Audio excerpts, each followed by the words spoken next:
আমি নিজে 2018 সালে যখন গাজী টিভিতে একটা সাক্ষাৎকার দিতে গেলাম 21 আগস্টের গ্রেনেড হামলা, সেখানে তারেক রহমানকে যখন ঢুকানো হলো, জড়ানো হলো, সেখানে আমি যখন হিস্ট্রিটা বললাম যে 21 আগস্টের গ্রেনেড হামলায় যে মুফতি হান্নানকে যে মেরে ফেললো, তারা একমাত্র সাক্ষী তাকে কেন মেরে ফেললো, হঠাৎ করে কেন ওই বঙ্গবন্ধু এভিনিউতে তারা সমাবেশটা করতে গেল। সেখানে সাবের হোসেন চৌধুরী সহ যারা আওয়ামী লীগের ওই সময় 1-11 যারা সেখানে আওয়ামী লীগের পক্ষে মাইনুদ্দিন ফখরুদ্দিনের হাতে যোগ দিয়েছিল, তারা সেই সময় কি ভূমিকা রেখেছিল,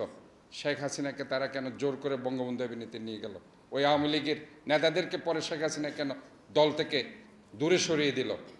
এই কথাগুলো যখন আমি বললাম যে এটা ওই 21 আগস্টের গ্রেনেড হামলা, সেটা -2 ফর্মুলার একটি অনেক সুদূর প্রসারী পরিকল্পনা ছিল, এই কথাটা বলার সাথে সাথে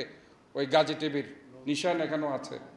তাকে ধরে নিয়ে গেল ডিজিএফআই, বলে যে এই ডাক্তার সাদাতকে কেন নিয়ে আসে, কেন তোমরা এই ধরনের তাকে দিয়ে টক শো করলা।